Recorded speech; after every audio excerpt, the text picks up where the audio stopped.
And we're ready for the budget work session, say it correctly. All right. So in your agenda, you should have the PDF of the slideshow for this work session. So if you want to load that up, that way we don't have to have the TV going, that would be good. And everyone got that brought up? Not quite yet. Okay.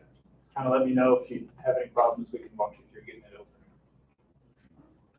Who doesn't like you, Bill? No point. Everybody knows I've used computers all day long. I don't want to talk. It should be in your. Yeah. Exactly where it should be.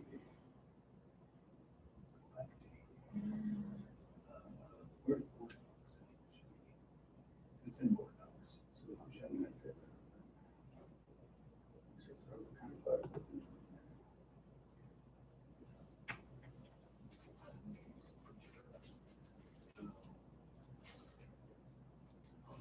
You use computers all day long. Sure. Yeah. Trying to use it right now.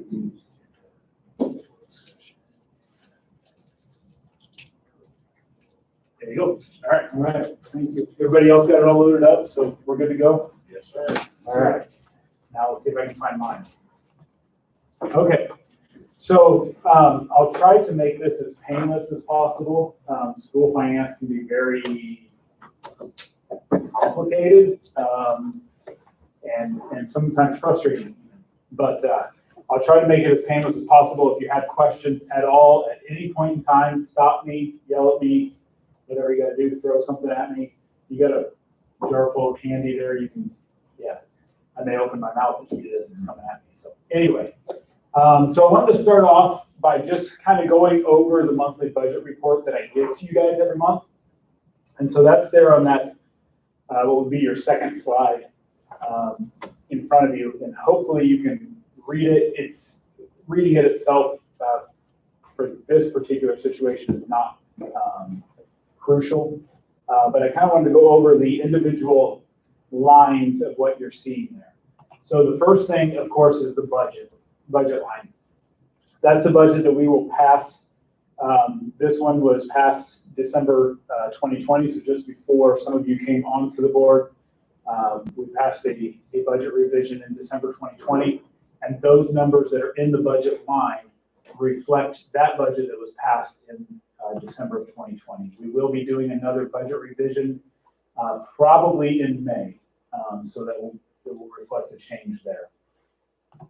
The second line that you got there is the expended amount, and that is money that we've actually already spent. That is money that has already been sent out of the district. We've already written a check for it. Those people have already cashed the check, hopefully anyway, and the money has been sent out.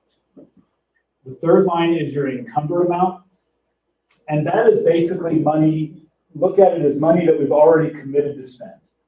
So when we hire on a new employee and we put them all into the system, their salary immediately goes into the encumbered amount for the entire year, and their benefits go into the encumbered amount. We've dedicated or we've set aside that money to spend on that employee.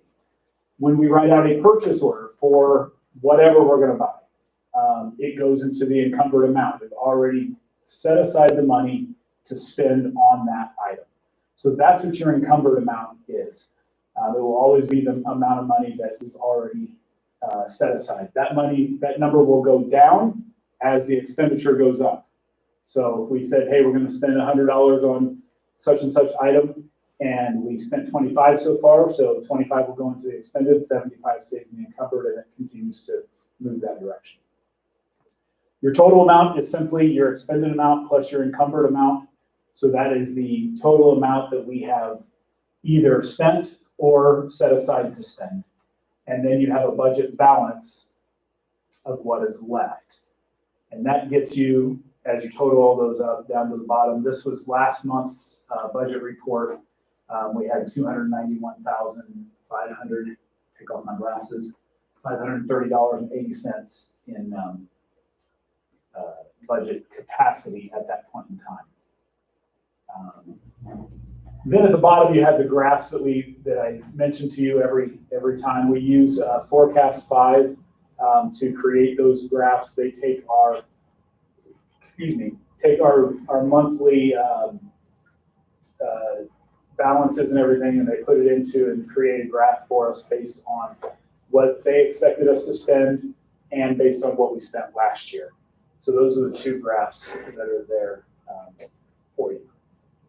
You guys have any questions on what we present to you guys on a weekly or weekly?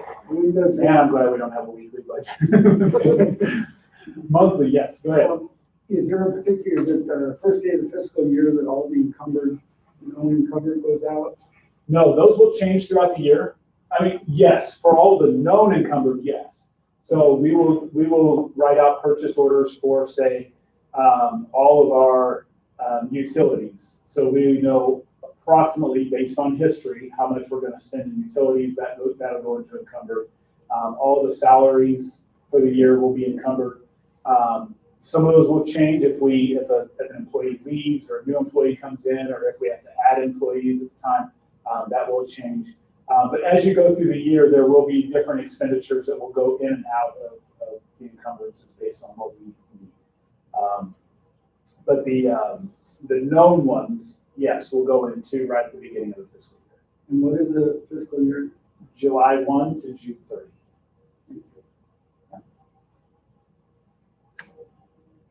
Basically, the encumbrances are an educated guess on what you're going to spend. Right. You know, on any such, for instance, what you're going to spend on gasoline for the buses, what you're going to spend on maintenance for the buses, what you're going to, well, this is even out, but anyways, encumbrances for any of the funds would be an educated guess looking back at what you've spent prior years. Okay. We also only give you the maintenance and operations fund budget. The reason for that is that's and we're going to talk about this in a minute, but that's the main fund where the operation of the district comes from. But also, if we gave you a budget report for every little fund that we had, we would be here all night long going through budget reports. So we give you the main budget report of the maintenance and operations fund, so you can see where we're at from a maintenance and operation perspective for the year, for the month and the year. Any other questions on that report? Okay, so the next slide after that just kind of will walk through each one of those items. That's all that really one was about. So if you go to the one that says M&O and UCO on the slide, it should be your fourth slide. So the M&O and the UCO. M&O is the Maintenance and Operations Fund. The UCO is the Unrestricted Capital Outlay. Those are the two primary funds for the operation of the district. Maintenance and operations, almost everything that we spend out in the way of all our salaries, all our maintenance throughout the district, any supply purchases, things like that come out of the Maintenance and Operation Fund. Unrestricted capital is primarily capital. We'll talk about those in just a minute. But those two funds, money can be moved from one fund to another. So we can move money from the maintenance and operation over to the unrestricted capital if we felt like we needed more money in capital, or we can move money out of capital into maintenance and operations if we felt like we needed to move it that direction. Once the fiscal year is over, those monies are locked into those two funds. You can't move them once the fiscal year is over. So as an example, we rolled over, I think it was like $170,000, something like that, in the unrestricted capital from last year to this year. We can't take that $180,000 there and move it over into M&O anymore. It's in capital. It can only stay in capital. So once the fiscal year is over, they're locked into those funds. Both of the funds are determined by average daily membership. And we're going to talk about that in just a minute, but they will vary year to year based on our average daily membership. So looking at the maintenance and operations fund, the next slide, slide 5, tells you kind of what they're used for. Teachers' salaries and benefits.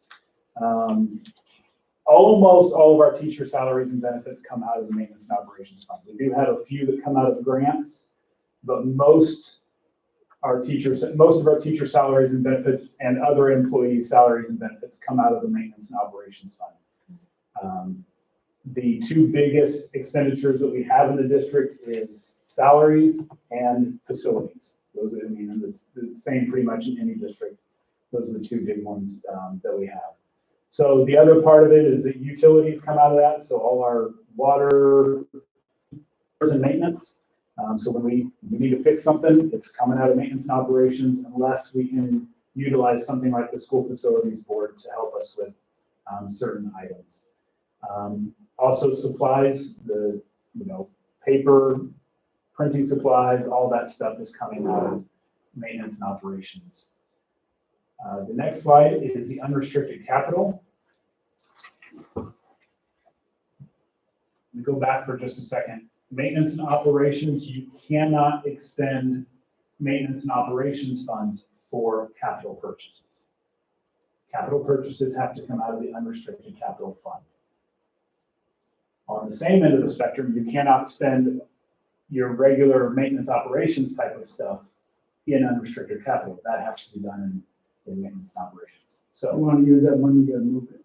now, yes, you can move back and forth. Like I said, as we do a budget revision, we can revise the budget to say we want to take, 200,000 of our capital from this year. We want to put it in maintenance and operations so we can use it in maintenance and operations. You can do that. But when it comes to actually funding it, you cannot fund those things out of unrestricted capital. You can only, does that make sense? You have basically where you can spend things. So unrestricted capital, we do equipment, vehicles, software. All the software licenses are taken out of unrestricted capital. So we just wrote out a purchase order just the other day to upgrade our Microsoft licenses. That all comes out of unrestricted capital. Curriculum, we are on a schedule, hopefully to continue this to every year for the last, This is the fourth and final year, to buy new curriculum. The school has been without curriculum or extremely dated curriculum for many, many, many years. And that was one of the things that Superintendent Rogers wanted to do and was on her priority list, was to make sure that the school got updated curriculum. And I think that's awesome because the classrooms really need that curriculum. When I was working as a para and even when I did substitute teaching work, it's difficult because when there's nothing there, you got to come up with it on your own. So it was very important to do that, and that comes out of unrestricted capital outlay also. Any questions on those two funds? They are the major ones. They're the ones that we deal with pretty much all the time, and where we're looking at things. So the next slide, slide 7, talks just really briefly about average daily membership. So almost everything is based on, almost all of our funding is based on average daily membership in some way, shape, or form. Especially the maintenance and operation and the unrestricted capital. So the average daily membership is really exactly as it sounds. It's the average, basically, amount of kids that are here throughout the year. It varies. If the kid's here half a day or a certain number of hours a day, we only get funded for half of their funding, basically. If they're here the full day or a certain number of hours a day, they get funded full. Kindergarten is funded only at 50%. Even though we educate our kindergartners all day long, they are only funded at 50%. It is weighted by grade level, so depending on what grade it is, or grade grouping anyway, will depend on how much funding you get. And also weighted by SPED classification. So our special education students do bring in a little bit more money based on their classification. And that varies all the way through their classifications. I don't remember how many classifications there are, but there's a bunch of different classifications. And with that, our funding is based on the 100th day of the current school year. So 3 or 4 years ago, I don't remember what year they changed it. Do you remember, Denise, when we went to current year funding? It was changed 2 years ago. 3 years ago. But 2 years ago, you got to choose if you're going to stay with the previous year's ABM, or if you're going to change over, and then it became mandatory last year. Okay. So with that, we are funded at our current year. It used to be that basically they would say, okay, your average daily membership from the previous year dictates your new year budget. Now we're based on our current year. Sometimes that's really good, because if you are growing, by your 100th day, you can have more funds coming in. But in a situation like we're in right now, it makes it very difficult because, COVID has changed everything and made our numbers lower than what we were expecting them to be. And so we had to kind of pinch and scrape here and there and try to get through. But it makes it kind of a headache for most business managers to try to deal with current year funding, but it is the reality that we live in. So that's where we're at. I'd like to say that it really complicates it, because it's just like when you do your budget at home, you know what your payday is, and so you can count on what you have to pay out, your bills, much you can have left over. Current year funding, so this average daily membership is your enrollment. So for kindergarten, it's just counted as 50% enrollment. We do get a little bit more for special education students, depending on what they are qualified for, but we never get enough to pay for the services for special education. We're always over budget in that area. The problem with current year funding is that with the state, if a student, let's say a student is absent 10 days, and maybe they have a good reason for it. Maybe mom or dad was in the hospital, maybe they were in the hospital, maybe there's a death in the family, whatever, it doesn't matter, they're dropped by the state. So now we lose all funding for that student for that month until they get re-enrolled. And so it's difficult, it's very difficult. And so, and then just trying to estimate and guesstimate how much you're going to have. And then of course, COVID complicated everything, but current year funding is disliked by most districts, because at least when you have your budget is set for the year, because it went from last year's ABM, then you know how much you've got. And if you've got a sudden influx of a lot of, kids coming in, you got a problem, you gotta, but for the most part, it works out better so that you know what you can count on, what your basically what your budget is, But with current year funding, it can fluctuate according to these drops in enrollment. You said how many days the students gone before the drop? 10. 10, thank you. It's 10 continuous though, right? Continuous, right? Continues. Yeah, the previous year funding makes it a lot easier to plan and prepare. Unfortunately, our legislature decided that they wanted to change that a few years back and made it to current year funding, which does make it more difficult. So, we deal with the hand we're dealt with, and we work with it, but it does make it much more difficult to plan ahead in those situations for sure. Any other questions on average daily membership? The report that we get on the average daily membership can be pretty confusing, but they give gives us the sped classification weighting and how much, additional funding we're getting from them, weighted by grade level, so it does outline that. And because of the enrollment complications, your ADM report is never gonna match your classroom head count. So if you notice that, it's I know, I not was gonna trying match. to read. Yeah, it's not gonna match up. Yeah, so that's what makes it confusing.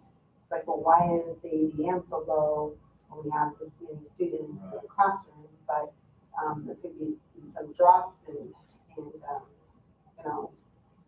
quite a few drops in enrollment and new enrollments that have been, aren't counted as one full, 1.0, those sort of things. And then all of your kindergarten, preschool's even less than 0.5. So there's some of the reasons why it does not match up. Sounds like a nightmare. Do you have any idea what the lag is? When does ADM catch up to what your classroom was on day X? Well, it's never gonna completely match because your preschool is a lot less than 0.5. Your kindergarten, I could come in and I could say, in this classroom, I have 30 students, but the state is gonna see it as 15. Okay. Because it's 0.5.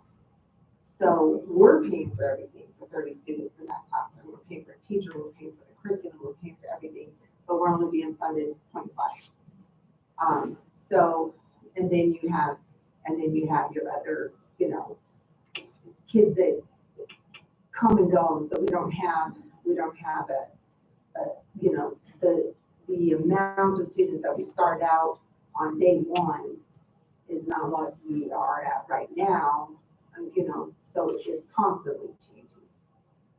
But the state is, they're right on target, they're right up to date because they have access to all of our attendance and our drops and enrollments and re-enrollments and all that in Power School. So they can see that and get that information. And so, if we have a student that's been absent for so many days, boom, we get some money. They aggregate off of Power School and other programs too, but they do that on a regular basis. And Debbie Brown is our, I don't know what's her official title? SAFE coordinator? Is that what it is? Something like that. Anyway, she takes care of all the attendance numbers and everything like that. And she, they'll get the numbers and then they'll send her back, hey, you've got some errors or some things that don't match up here. She has to go in and correct them. And it's a complicated process. So it's actually a financial unit as opposed to a physical student. Kind Like of, you yeah. said, if there's 30 and the state sees them as 50, and then look like some of the sped stuff, that's 1 point something. Yeah. So if there's the physical count versus the financial count. Yes. Right. Okay, thank you. Yes. Mhm. So that's why it'll never, the twain shall never. It'll never- equal. Yeah, okay. it will never equal. We'll wait till Mark gets speed going here. We're good to go? Yeah. Okay, we're all the way down on going to slide number 8, which is other funding sources. So this is not an exhaustive list that I put together here. You've got 2 slides of other funding sources. There are other areas where funds come in, but these are just some that I was able to put together so you guys can see all these different areas where funds come in. So Prop 123 was passed a few years ago, and it was passed to generate additional funds specifically for teacher salaries. So that's what 123 came to us as, and it goes directly into our M&O budget. We do not get separate numbers for that. But Prop 301, that is I think the teachers probably call it their bonuses, because that's kind of how it's laid out. But it comes to us in funds 11, 12, and 13.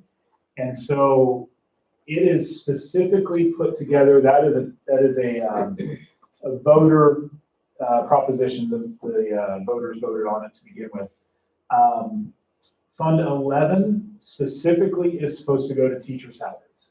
So we take that money and we set a number that we can give to the teachers every year, and it goes into their salary. Fund 12 is a teacher performance pay, and the teachers actually, they put together a committee, and they have to actually vote on that performance program, that plan that they put together. And Denise will be having another meeting with them probably here before long to put that together for next year. So they decide how that's going to be, how they're going to be judged, basically, on the criteria that they will have to come up with in order to get that performance pay. The rubric. Yeah, the rubric, that's the word that I should be using. That's a weird word. I have a hard time remembering that one, rubric. And then Fund 13 has they basically call it menu items. There's a bunch of different things that we can do with it. What we currently use it for is for teacher salaries. So we take a portion and give it to the teachers in their salary to help increase their salaries. So every month, or I shouldn't say every month, every paycheck, the teachers get a small portion from Fund 11 and a small portion from Fund 13 added into their paycheck for their total paycheck. And all these funds are shown under the income, right? Yeah, these So are when yes, you say the but they're not in. This is not shown in your budget report that we give you. Right. Okay. Like I said, if we gave you one for every fund, we'd be here like all day long, all night long, every meeting. I'm sure you guys have better things to do than sit there and look at all that all the time. I Go ahead. interject right here. No, go ahead. So when I came in as superintendent, Fund 11 and 13 are in the teacher salary schedule. And I didn't think that was quite appropriate because the amounts that you get from Prop 301 can fluctuate some. So how can you say we're going to get this amount, for sure. So we pulled it out of the teacher salary schedule, left the salary schedule as it was, still pulled it out. So that meant that the teachers got more. But I also want to say that Fund 11 and 13 are used in districts in different manners. For instance, it can be used to help out with insurance costs, for employees, for teachers. Prop 301 is for teachers. So I don't get anything from Prop 301. No one that's not a teacher doesn't get anything from Prop 301.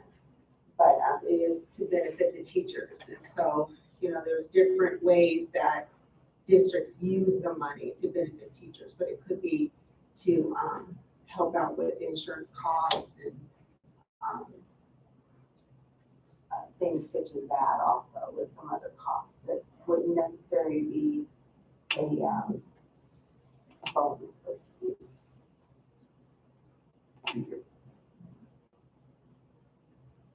Yeah, every school district does things slightly different when it comes to Prop 301, and there is some flexibility on how it's done. For us as a district right now, our teachers get, our appropriately certified teachers get $1,200 from Fund 11 and $2,400 from Fund 13 added onto what their base salary is. So that's how we have done it as a district. When you pulled that out of the 11 and 13, you pulled that out of salary schedules, there was a gap there. What was used to fill that in the salary schedule? When I first came in as interim superintendent, I didn't have a business manager, and so I worked with the county, and $500,000 was found that we didn't know, or the district didn't know we had. And so that is something that we used to just pay the difference in the salary schedule. And so we just, I wasn't responsible for putting it in there, and I just didn't think that was a good idea to put it into the salary schedule because, like I said, it can fluctuate. So And then what if Prop 301 goes away and it's in your salary schedule? So anyways, we were able to afford to take it out and to keep the salary schedule without decreasing the salary schedule. That would have been, I couldn't have done it. if Good we work, had good to work decrease finding the salary 500 grand, schedule. great job. Yeah, actually, Prop 301 was set to expire. Yes. The legislature did continue it, I believe, another 10 years is what they continued. But I was afraid it was gonna go away. Yeah. And I was just like, we can't, be, counting on 301 for something, like, we need to make sure we can afford our salary schedule without 301 monies. So then something that is coming up very soon is Prop 208 was passed by the voters in November. So we believe we will start seeing, I think they said that we would see the first monies from that in January of 2022, I think is what we've been told. A portion of that is supposed to go to teacher salaries to give teachers increases. A portion of it is, I believe, set aside for administrative costs, and there's another portion for something else. I don't remember what exactly, but we'll be having to make sure that we stay within those guidelines of how Prop 208 is supposed to be funded. And we don't know how they'll send the money to us. So Prop 301, we get some in Fund 11, Fund 12, and Fund 13. Prop 123 went right into our M&O money. So we don't quite know how they're going to give that to us. We'll see what the state decides how they want to handle that and giving it to us, and we'll move on from there. Hopefully not on the credit card. Hopefully not on the credit card. They give you a gift card. To, Gift card. And You have a sometimes gift card. we promised money and we never did it. Yeah, so Or we're promised a certain amount and we change.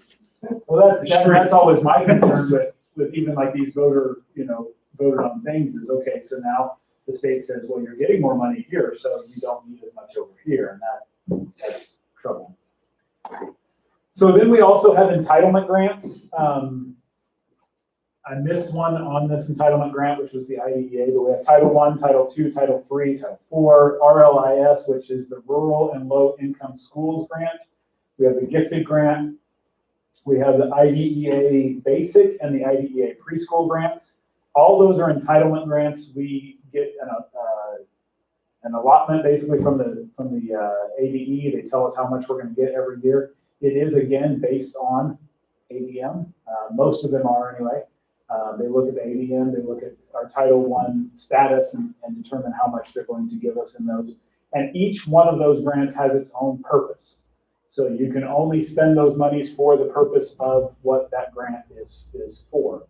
And So not all schools are Title I schools, so we Right. explain what Title I is and explain what Gifted is and IDEA. okay, so so you want me to explain Title I? Title I, I don't know that I can explain Title I well. Can you explain Title I well for me? Well, we're in a high poverty, Yeah. an area of high poverty, so not all school districts are in that type of area where that free and reduced, where there's so many students that and families that qualify for free and reduced meals. There's so many in our district that everybody gets to eat free. So because we have so many that are eligible for free and reduced meals, we're in Title I. Both of our schools are Title I schools, we're a Title I district, so we're eligible to receive Title I funding. And those have specific purpose. Like we have a Title I reading program and a Title I math program. So kids are pulled out for extra help in reading and extra help in math for both of those. We also fund our capacity coaches at both schools, which are supposed to help improve our education or our teaching instruction. That's the word I'm looking for in the schools. And so those are some things that we fund. We have paraprofessionals that are funded out of Title I that are part of that reading program and part of the math program. And we do a Wilson reading program that's funded out of the Title I program. So there's a lot of different things that can come out of the Title I program, but it does still have its stipulations that there are certain things it can be used for and certain things it can't. Going to the IDEA, since you mentioned IDEA. IDEA is Individuals with Disabilities something Act. I don't know what the E is, but anyway, it's for special education purposes. The major thing that we utilize our IDEA grant for is to provide for speech, occupational therapy, physical therapy, and what's the fourth one? Speech, occupational therapy, physical therapy. I can't remember what the fourth one is, but anyway, therapies basically for our students. So we contract with a company who brings in those therapists, and they help us out with that. And we also contract with a psychologist that helps with our psychology part of it with the SPED students. And then you have the IDEA preschool grant, which is the preschool. Our preschool is a SPED preschool. We do have some regular ed preschool students in there as they need peers, but it is a SPED preschool, and part of the funding for that comes out of that IDEA preschool. The RLIS, Rural and Low Income Schools Grant, is basically a separate funding, but it basically holds the same rules as Title I. So we, for this next year, part of our summer school, which we'll be talking about in the board meeting, part of our summer school will be coming out of the RLIS grant. The gifted grant is for gifted students, and they have their own funding for that to help with their program. Title III is ELL, so speakers of other languages. We often think it being Spanish around here, but it doesn't have to be Spanish. It can be any language at all, but it's to help them learn English. Title II is teacher improvement, and Title IV is student. Don't remember. I'll have to look that one up. But those are all the entitlement grants that we have. Then there's competitive grants, and we do apply for some competitive grants. The SROs that we have at both schools were a competitive grant. That grant was kind of done in an interesting way in that it was competitive for the first year, but the following 2 years after that, it becomes an entitlement grant. So we are entitled to it because we competed for it, and we won the grant. So it is an entitlement or a entitlement grant now for the next 2 years.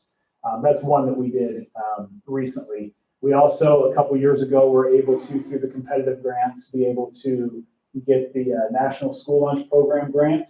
And we were able to get new ovens at both of our schools and new walk-in freezer at Arizona, walk-in freezer and coolers over here at the Toltec school, which was badly needed. I'm pretty sure they were original to the building, so the old ones were. So A new bus. Oh yes, I forgot about the new buses. Yeah, we had the Volkswagen grant program, which if you're not familiar with that, the Volkswagen owed the government a whole bunch of money for cheating on their diesel cars, and our state took that money and put it towards school buses, and so you could apply for a grant for a school bus. We actually got 2 buses through that grant, which was very nice. We got one through the regular grant for the state, and then the other one, they gave some of the money to the county. And then when our county superintendent, Joe Bassard, let the Pinal, all the schools of Pinal, districts of Pinal County know, then we applied for that, and then she only had so much not everybody who applied that, but we were one, so we got a second bus out of the monies that was provided at the county level. So from the state level and then from the county level, we ended up getting 2 buses. So And they're nice buses. Awesome. Oh, yeah, they're very nice buses. Yes, We- and very well, Very very nice. needed. Yeah, for sure. Going on to the next slide on slide 9, just a few other areas where you can get other funding. We do get some funding from Move On When Reading. That is actually based on a calculation with your ADM. That is actually a calculation through that. The Move On When Reading program, we are using those funds to subsidize kindergarten. We are getting We did get this year some early literacy funding. We are going to use that for the same purpose to subsidize and help out the kindergarten program. Since we only get funded, like we said, at 50% for kindergarten, some schools only have half-day kindergarten, and for years we only had half-day kindergarten because you're only funded at half-day. But we are doing them for the full day, so we can fund them through some other means. Bonds are another funding source. We had a bond on the ballot this last year. Unfortunately, it did not pass. We are still finishing off a bond. I believe there's 1 or 2 payments left on the current bond, and it will be paid off. But bonds can have certain purposes also. You can't just go, hey, I want a bond for a bunch of money and then I'll figure out how we're going to do it later. You have to write out. Denise spent hours and hours and hours and hours working on our bond this last year, trying to put everything together and working with some legal advice and some other people helping us with that. And once you put that bond out to the voters, then you have to use it for the exact purposes that you have put out the bond for. The bond is mostly for the monies that you use capital funding for. Right, I was going to say So that. like, that's why we were gonna get new buses that we needed. We were gonna, do a modular building over here for our students that would normally be long-term suspended. And anyways, it would be stuff that mostly our capital funding would pay for, which really frees up more money in M&O, so that, you can staff the new, we wanted preschool, so we would have to meet the criteria of the state, which we would have done with the bond, and then, with the facilities, and then all the staffing and stuff like that would have been done with M&O, which, we would be able to sustain more students, when you have to long-term suspend a student, you lose the funding for that student. Since we don't have regular ed preschool, we don't have any funding for regular ed. But as Tim mentioned, there's a few regular education students in our preschool program. That would be the students that don't have IEPs, but there's a very limited amount, and they're just to be pure models for the other students. So, but as most bonds are generally used for things that you would fund with your capital. So bonds are primarily capital, and then the other part of that, and this is something we don't have, and I don't know what we've ever had, is a budget override. We ever had? Yeah, a long time ago. Budget override basically would allow you to increase your M&O budget through the voters have to approve that, but you'd be able to increase your M&O budget above what you normally would be able to do. So you could give staff raises, do things like that with a budget override. And the only problem I see with budget override is eventually that expires, and if your voters don't vote it again, then you have that issue, which had happened in Eloy this last year, I believe. They did not pass their budget override, and it's expiring.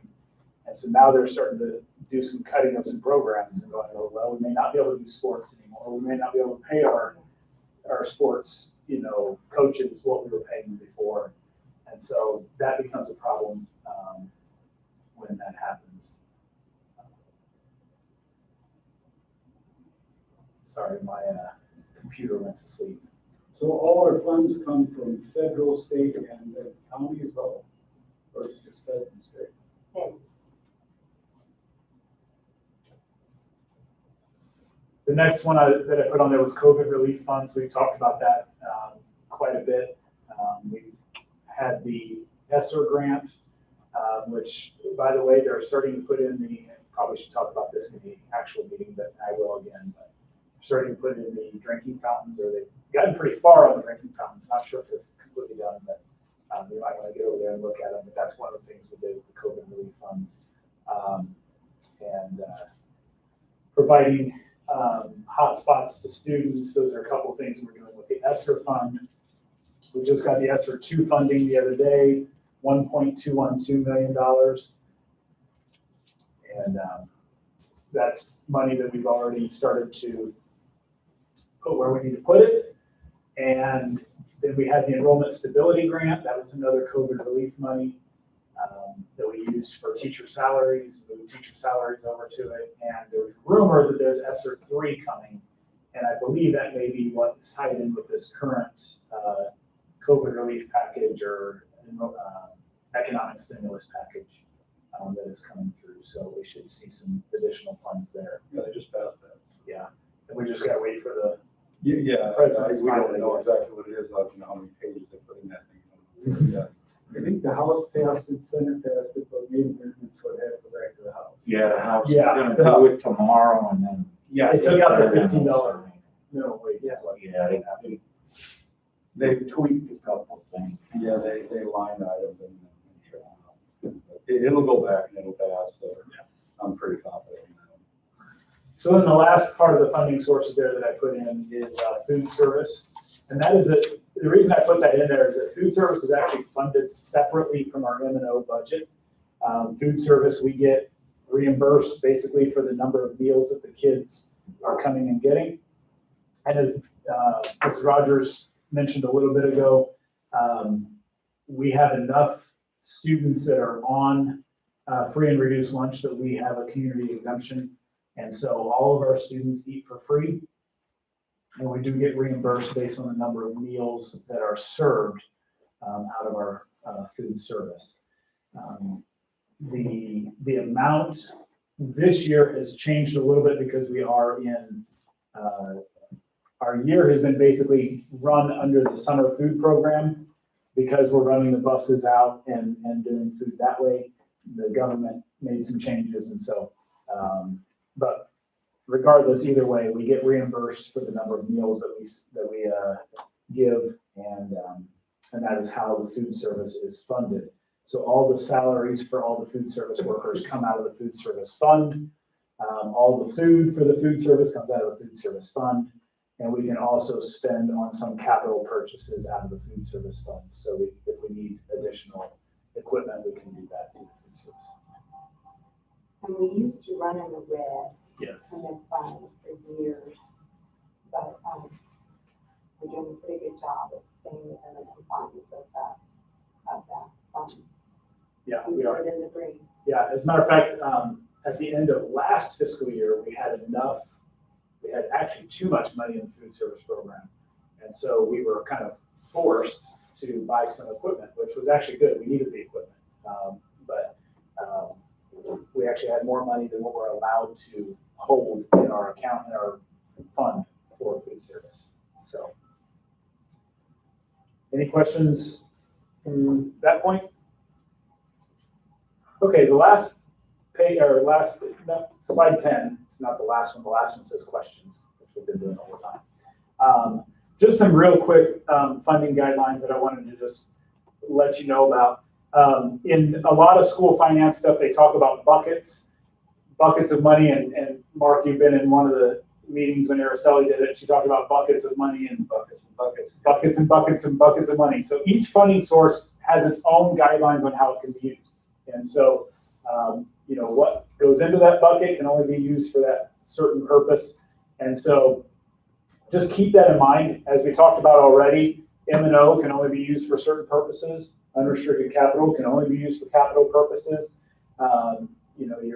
Your move on and reading funding, your early literacy funding, all these have their own guidelines and stipulations on how and why they can be used for certain purposes. So some people will look at, why are you doing this? Say, why are you buying buses, but you can't give teacher raises? Well, because that money came out of a different purpose that we can't legally give that money to teachers.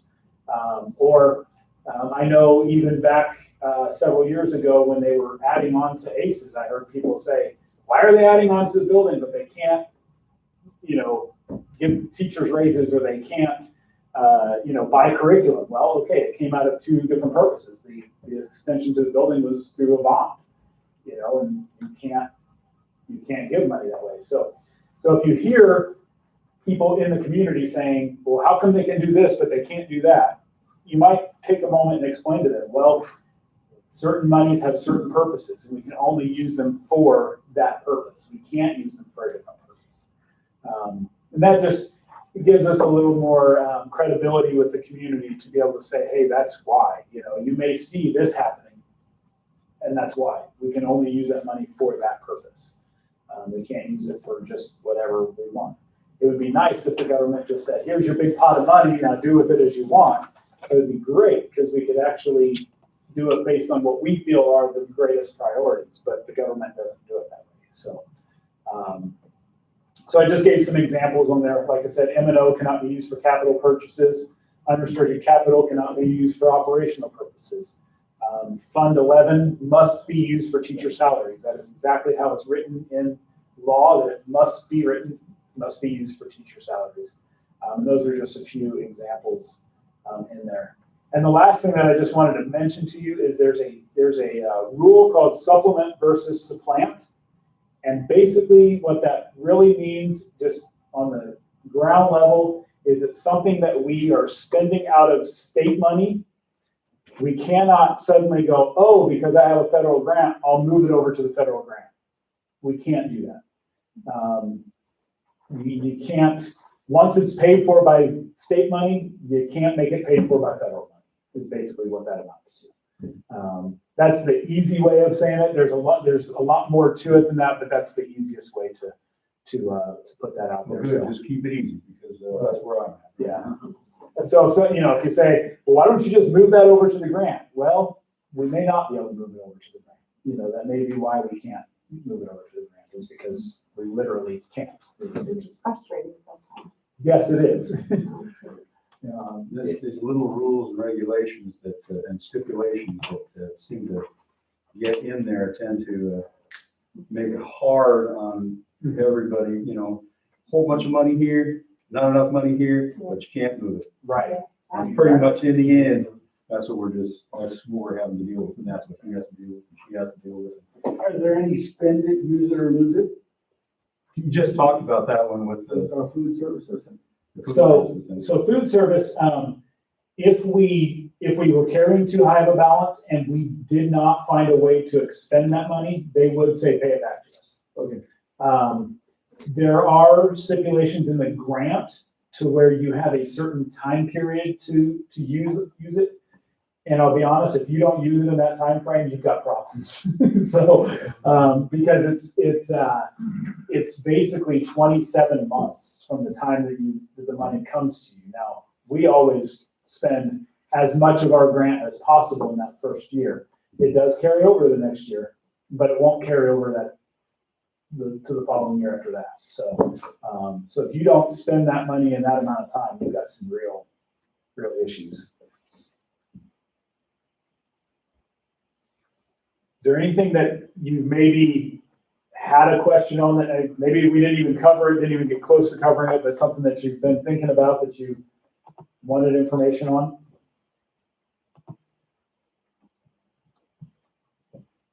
I think you did a good job, thank you. Thank you. And I even gave you 5 minutes to spare. Yes, you did. You gave us- Bathroom break. Exactly. Well, I think first thing, do we have to move out? Because we have to move out of session. So I need somebody to give a motion to close the session. I'll give a motion to close the session. All right, Mr. Doherty has made a motion to close the session. Who can second? I'll second. All in agreement, say aye. Aye. All against? Passes. We will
dictate themselves. They can't, they're not motivated to do it, you know, and if they don't have a parent there to do it, you know, they're 12, 13, 14, their parents are at work, and they come home, well, did you do your homework?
All right, it is now 6 p.m. and it's time for the board meeting to open. And let's start with the let's start with the Pledge of Allegiance. I was trying to figure out who to have do the Pledge of Allegiance. My tongue is so tight. And since you stood up first, I guess I take it that you're going to lead us in this. There we go. I pledge allegiance To the flag of the United States of America and to the republic for which it stands, one nation, under God, indivisible, with liberty and justice for all. And Mr. Gray, since you're standing there and looking right at it, if you could lead us to the treasure hunter pledge. As an adult and a treasure hunter, I am committed to search for all talents, skills, and intelligence that exist in all children and youth. I believe all children are capable of success, no exceptions. Moment of silence, please.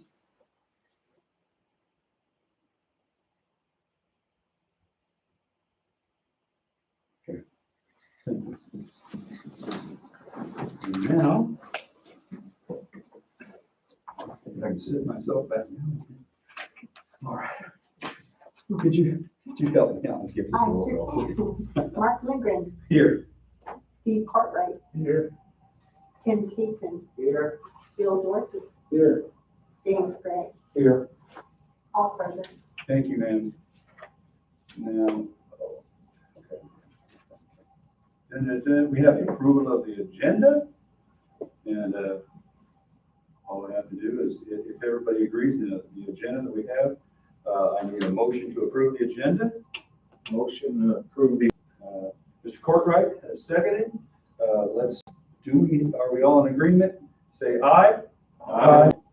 All against? Motion passed. Moving on. Now we have approval of the action consent items.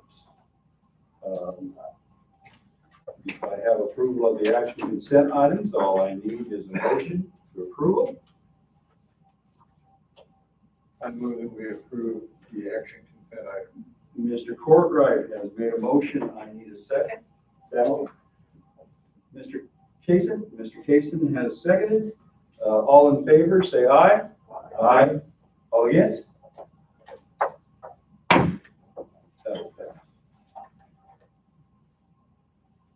Moving on. Now we move on to number 4, superintendent's summary. And special thanks to Nada Ferguson for all of her efforts to provide for on-site COVID-19 immunizations for all employees who chose to be vaccinated. So thank you, Mrs. Ferguson.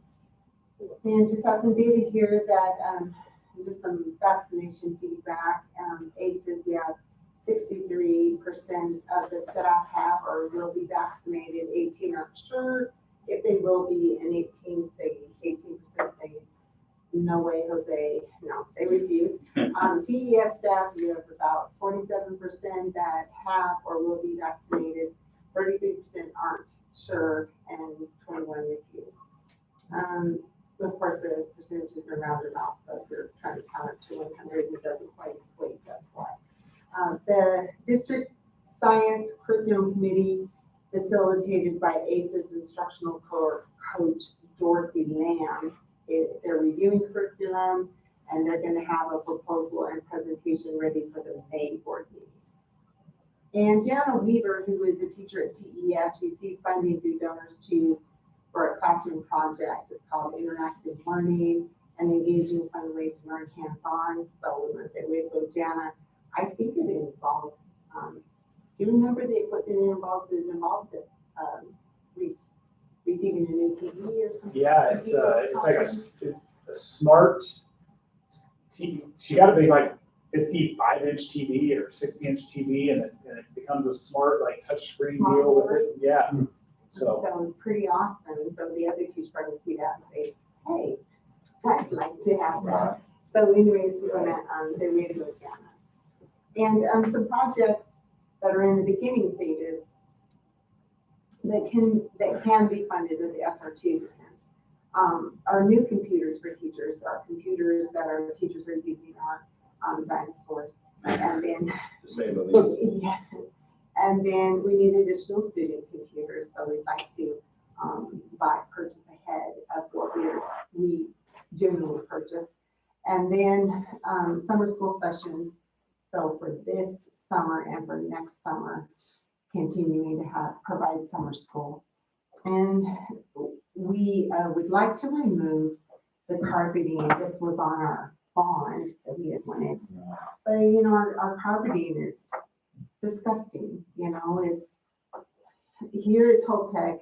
It's been here probably since the building. I don't even know what color it actually really was. I think it's orangish.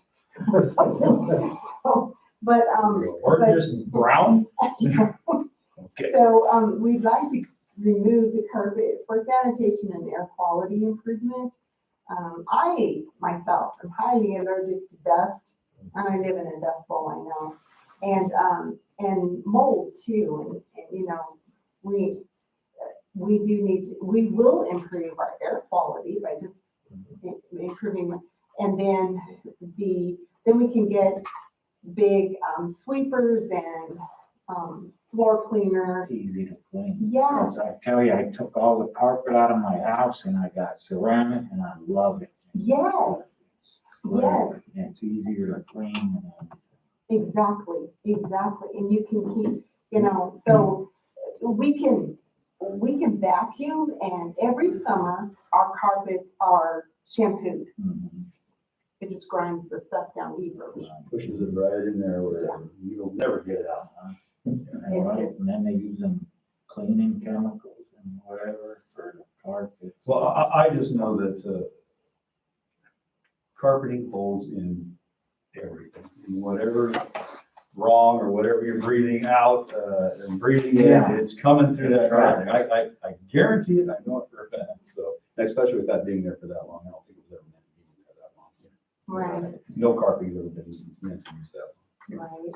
And then in ACES for years, from the time it was first built, breakfast was eaten in the classrooms. And so you've got, you know, eons of spilled milk, you know, residue built up in there too. So the first step is to have everything tested for asbestos, because that could be in the glue in the carpet, which is news to me and not welcome to news, but we're going to go forward with that. There's a PO that is finished as of today. It's gonna be written tomorrow morning. It'll be written tomorrow morning. So that's the first step in that. And then we're also having our air conditioning and units cleaned and sanitized. So Mrs. Ferguson has led this also, so thank you for this, Mrs. Ferguson. She has gone in with the air conditioning company and looked and analyzed things and found out that there's something, a gel-like substance that they can adhere to after you clean them, to the coils, which is a sanitizing treatment, and it maintains a sanitizing, ability for 6 months. So. Like a car air freshener is what it is. For like sanitary purposes, just you liken it to something like that. It just lasts for a little while, so that we'll continue to clean those coils. If we were moving carpet, shouldn't we wait to clean your conditioning until after that? Because that'd be a pretty dusty, dirty business, wouldn't it? Well, if we proceed, well, as the governor expects us to, there's no way we can get the carpeting out before the 22nd. Yeah. And we do need to improve our air quality, Yeah. so we probably wouldn't have, in fact, removing the carpeting will probably take us a few months to get done, because we'd have to do it in sections and stages and things like that. So, and then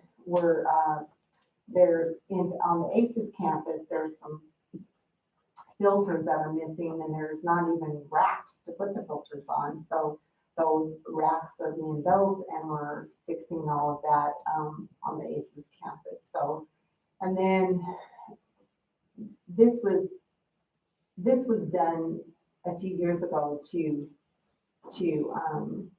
increase efficiency of the air conditioning units well, it's not air conditioning units, it's called Chillers. chillers. No wonder again, I hate chillers. You try to block it out of your mind, don't you? Oh my goodness, these chillers have been awful to deal with. But they're chillers at ACES, and was to close off the vent that'll bring in the outside air. So for the efficiency of the chillers.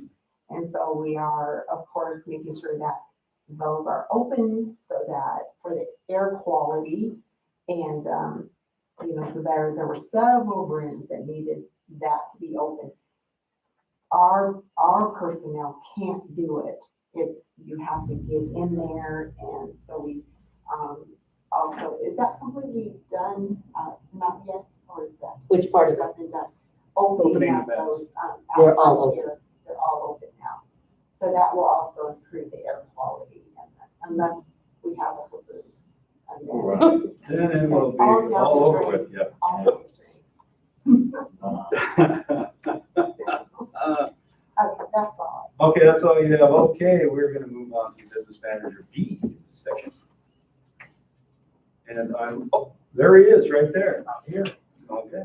All right, so you do have the budget report before you, and just a little while ago, we kind of went through what each one of these things means. So the number that I want you to look at is the budget balance at the very bottom, $268,654.54. That's the capacity we have remaining for the year.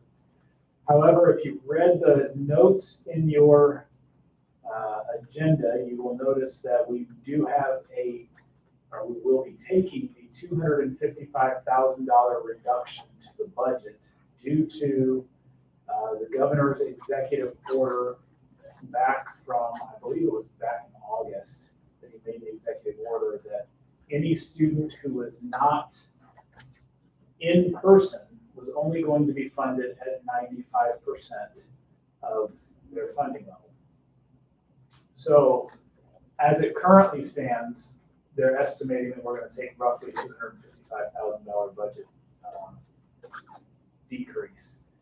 We will see that number change a little bit, because since we are going back on campus, that 255,000 is the estimation for the entire year. But since we are going back on the campus as of you guys haven't voted on it, but by governor's order, we got to go back on campus. So we will have some students back on, so that percentage will come down a little bit of numbers of students that are on campus. So it will change some, but the point being that we will be doing a budget revision probably at the May board meeting, where we will be moving money from capital over to the M&O budget in order to meet that need. So that does put a hindrance on some of the projects that we would like to be able to do. My honest hope is that the governor goes in and rescinds that executive order, so that way we don't have to take that hit, and that he realizes that it is just as expensive or more expensive to educate students virtually than it is in person. But as of right now, he's not done so. So we are, as we said before, we deal with the hand we're given, right? And so we will work through that at that point in time. Hopefully between now and then he rescinds that executive order and we can be funded fully. If you look on the second page on the grants report, you'll see that we are still moving forward with the doors and the building C and D roof.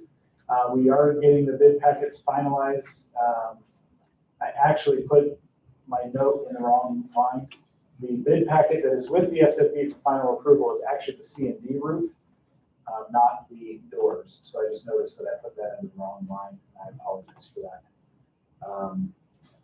Mrs. Rogers mentioned the ESSER 2 grant already and the things that we already have set aside for that, so I won't insult your intelligence by repeating all that, but just note we have some really good projects and some really good things coming to utilize the ESSER 2 grant. We did get $1.212 million.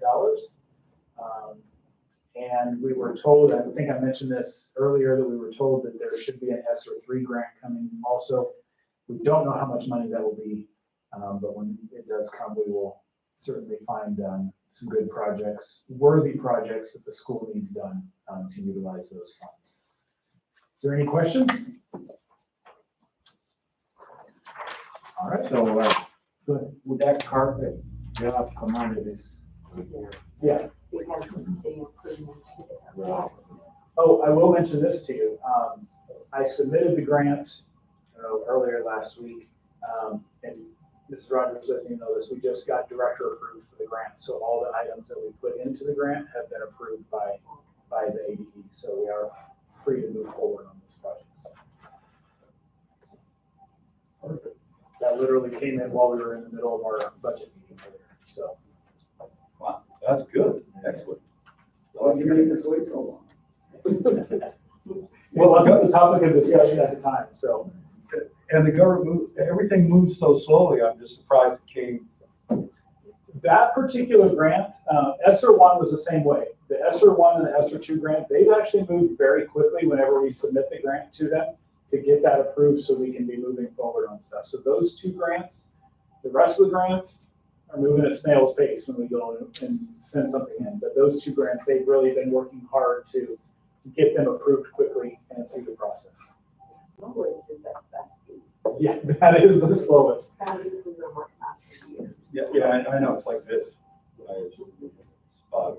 Okay, I guess we're moving on to 5, call to the public, or did he go to the public? No.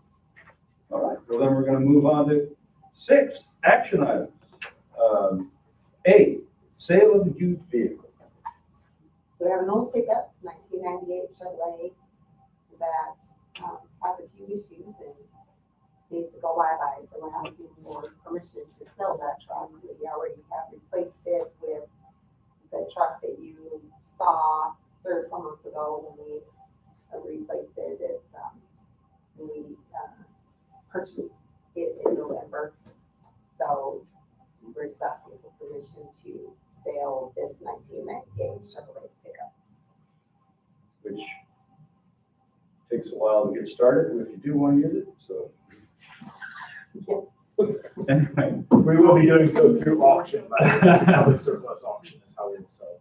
okay, so, sale of a used vehicle. Anyone want to make a motion that we sell this vehicle? Yeah, motion, we approve the sale of the used Well, 98 Chevy pickup. there you go, Mr. Casey has made a motion. Do I get a second? I'll second. All right, right, get a second, Mr. Gray. All in favor, say aye. Aye.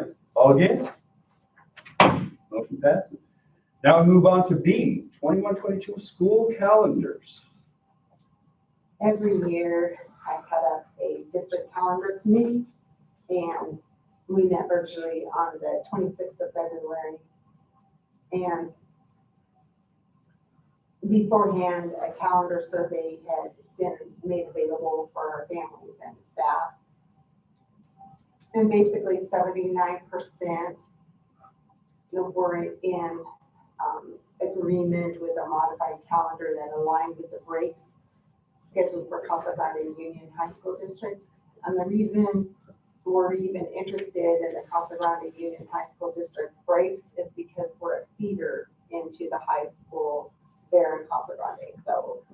So when we, that means that our students, visit those high schools, are expected to go to the high school there. And then, so when we have breaks that match with Casa Grande Union, then families who have students in elementary and in high school, such as Mr. McCain, though the family will have the same vacation that it lines up. So it makes it convenient for the families who have students at both schools.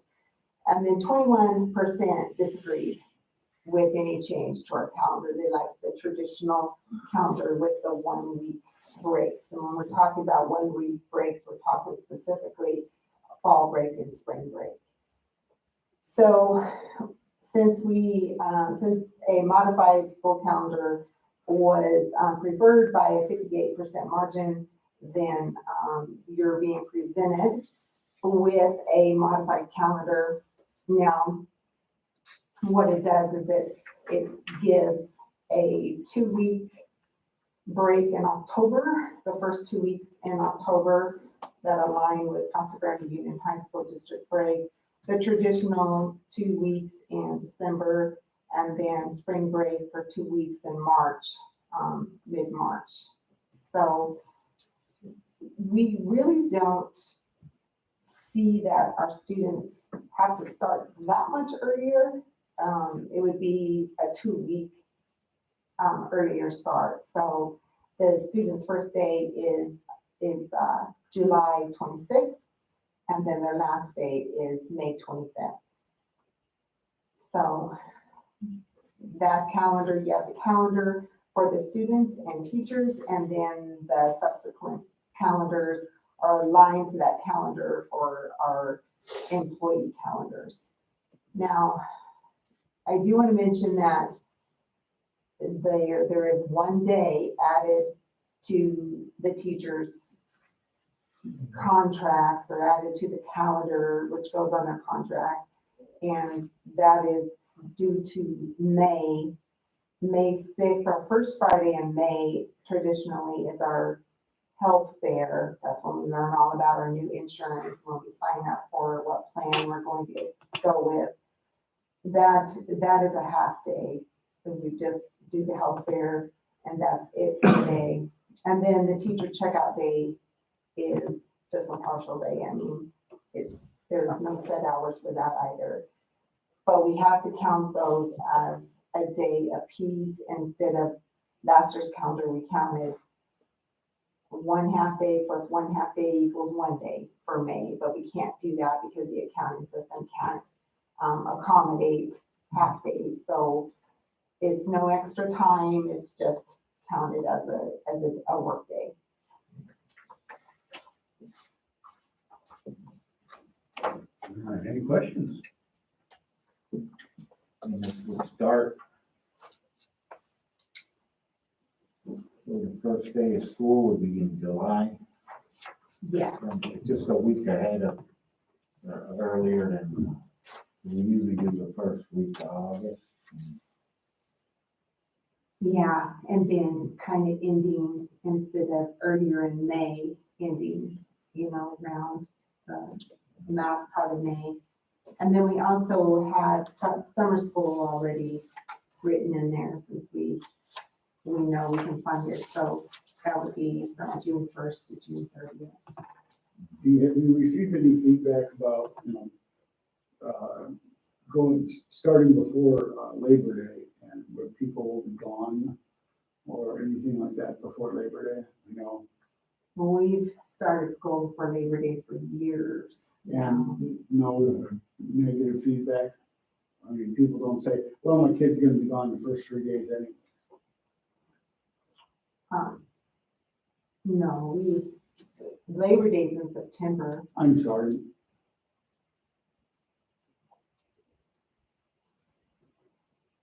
I read the calendar, I'm sorry.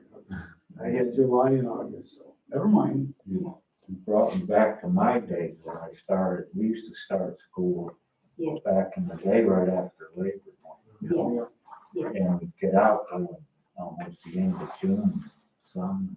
yes, yes. Well, the only thing I say is there's 79% are in favor of it, that's almost 80%.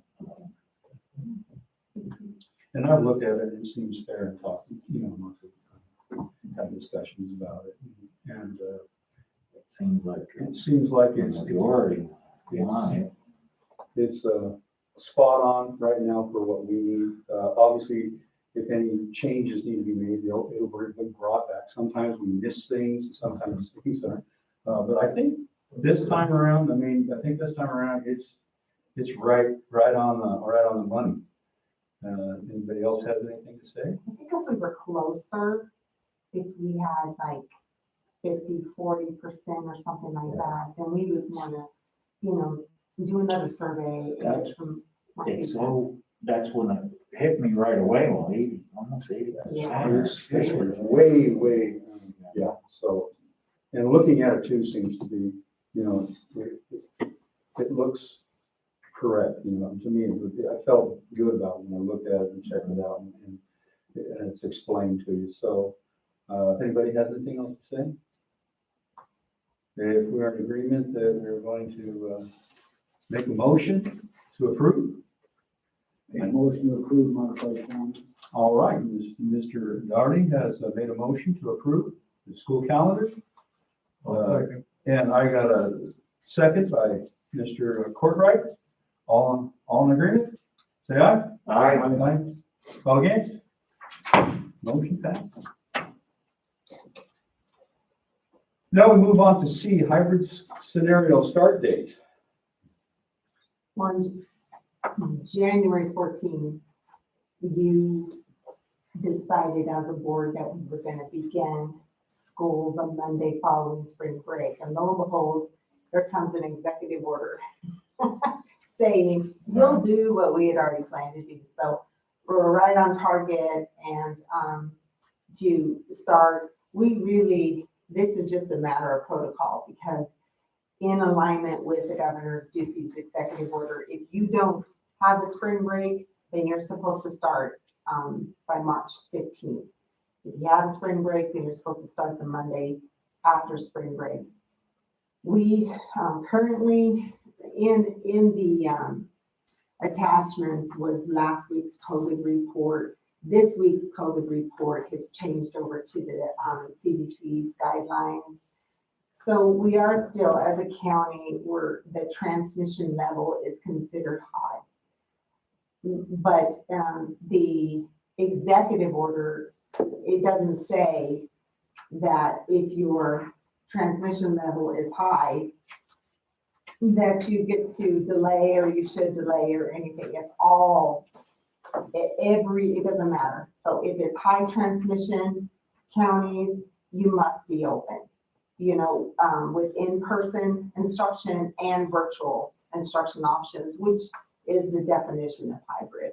So that's what I do want to say though, that even though the transmission is high in the county and our number of cases is high and in the red, it has decreased.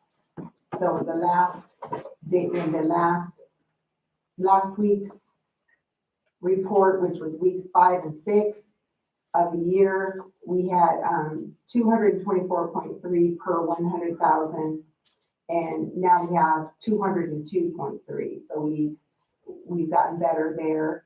And then the percent positive has decreased from 10.06% to 5.63%. So we are still moving in the right direction as far as the COVID data. And we're asking that we just approve the hybrid scenario to begin Monday following spring break. Next week is spring break, so it'd be, 22nd, yeah, not next Monday, but the Monday after that. March 22nd, start date. Yes. And then we would be in alignment with Governor Ducey's executive order. Well, we already had that planned out anyway, so his executive order moved, okay, so, We were gonna do this thing. yeah, with or without approval. Anybody have questions about this? I think we spoke compassionately about it earlier, to be honest with you, about getting the kids back in and get this done, so. Anybody else? I just want to say that we have our staff at our sites that have been working hard to be ready, so they're already moving in that direction Good, and excellent. preparing. And how do we, Narda, how they do with the vaccinations with the future? We did okay. I mean, it would have been nice to have everybody, but Right. Yeah. that's, At least, that's, our hands are tied on that. Yeah. That's there. at least some got it, Yes. right? Yes. So we got that, at least some are back. I mean, if you were afraid to be around anybody and fear of COVID, then you should have gotten the vaccination. Right. You know, I mean, that just makes sense. Yeah. If you didn't, well, then, you know, that's on you, you know. So, if we have anything else? Well, I think that's actually mentioned in the executive order is that vaccinations have been available. There's been enough time, you know, Yeah. to participate if you were going to, that sort of thing. We offered it twice. Time to have. Yep, we've been off the before. Yeah, we offered it 2 different times. Right. All right, excellent. So I think hybrid scenario start date, of March 22nd. But do we have a motion? I move that we start on March 22nd. Excellent. We have a motion by Mr. Courtright. We start on the 22nd. Do I have a second? I second that. Mr. Kaysen has seconded. All in favor, say aye. Aye. All against? Passes. We move on to D, 21 and 22 summer school sessions. Yes. Yes. We know where you are. We're gonna go to summer school. So, since our last day of school for this year is June 3rd, summer school would start June 7th and would go through the end of June. And then summer school for 2022, so next June, which was on the calendar that you adopted, will be for the full month of June, June 1st through the 3rd. And I want to say that we're going to offer summer school to all students who would like to participate. So it's not going to be limited according to test scores or such. It's going to be for all students who would like to participate. And this was a big thing with the SR2 grant, that they really wanted you to focus at least some of your monies on the learning gap that students are having. Yes, and you know, for the longest time, we didn't have summer school. Right. So we implemented summer school a couple summers ago. I made sure that we implemented summer school. It is important, you know, that's a long time, and our kids, you know, a lot of kids regress, and then they have to do so much reteach. I do wanna bring out too that when we start school on, well, those that are coming onto the campus on the 22nd, there's not going to be as much time to try to decrease that gap because testing we've got that state testing to take care of. So that's gonna take, a huge amount of time, the focus basically so basically they'd be coming back, you're getting procedures in order, getting ready, and then taking the test. And, so there will be some delay there too, just because of that testing reps, which we didn't have it, but. Yeah. They put us on down a road that's difficult, but I know the schools can handle it and take care of it. It's difficult, but I know they can do it. Yeah, we have to make every effort to get every student, you can only test in person. That's, a state Yeah. mandate, so, but we have to document that we've made every effort to get every student on campus to test.